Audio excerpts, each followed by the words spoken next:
Welcome back, mga kaltap.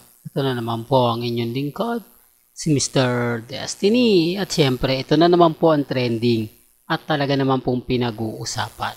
Marami po kasi ngayon na nagtatanong, mga kaaldab, kung ano na nga po ba ang status ngayon kay Maine Polkerson.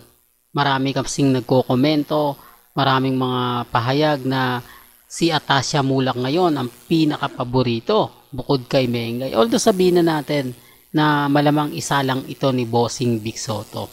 Medyo na po promote talaga nila ng gusto ngayon si Atasha Mulak. Hindi naman lingid sa inyong kaalaman yan, di po ba? Kasi nakikita nyo naman po na pumupunta na siya sa barangay. One for all for one. O sumasama na nga po siya kina Jose at kay Wally. Yan po ipasimula pa lang. Kaya nga po yung iba nagtataka, meron nga po bang magaganap na makakasama nga po sa project nila Bossing si Atasha Mulak. Real talk to, mga kaaldab. Tapos marami pang mga komento na magkakaroon nga po ng sitcom sina Bossing, si Mengay at syempre isasama nga po si Atasha Mulak. Marami po kasing naglalabasan ngayon pero mahirap po talagang kumbaga ipaputok yung mga balitang ganyan dahil tahimik lang po talaga si Mengay Pero marami na pong lumalabas na si Mengay nga po talaga ang paborito ngayon ng TV5 at sinasabing siya na nga po muna pansamantala ang papalit kay Maha Salvador na kumbaga gaya nga po ng sinasabi ko kay Mengay po kasi medyo sensitibo, di po ba? Kasi kung mapapansin nyo yung hula mo, yung mga taping, medyo hindi pa po natin makuha yung buong detalye.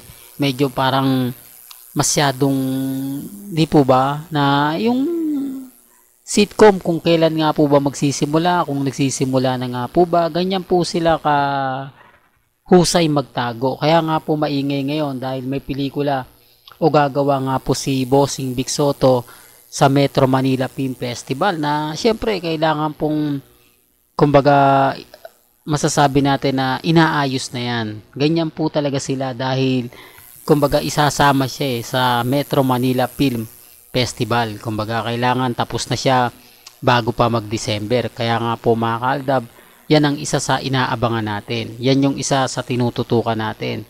Kaya kita nyo mga kaaldab, si Alden Richards sinisimulan na ata nila yung Hello Love Goodbye o Hello Love Again.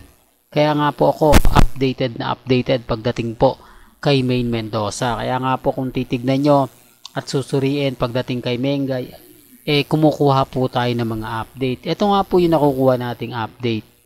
Di po ba kasi sabi nga po nila puro daw tayo kay Alden, puro daw yung mga video natin kay Catherine, di po ba parang pinopromote ko. Hindi po, nagkataon lang po na maraming ganap si Alden Richards, maraming mga kumbaga update, mga post, siyempre sumasabay lang po tayo doon. At siyempre hindi naman po tayo papayag na yung mga post nga po talaga nila sinasabing may mga update kay Catherine. Kaya nga po sabi ko sa inyo, binabalikan natin si Mengay dahil tahimik at siya nga po ngayon ang bagong pasisikatin. Although sikat na po talaga si Mengay sa pagiging host, pero si Mengay nga po talaga yung ipangtatapat sa mga bigating artista ng GMA Kapuso. Kaya nga po maraming mga update po sa kanya, maraming mga project, kaya lang syempre gusto natin 101% sure na sure po tayo.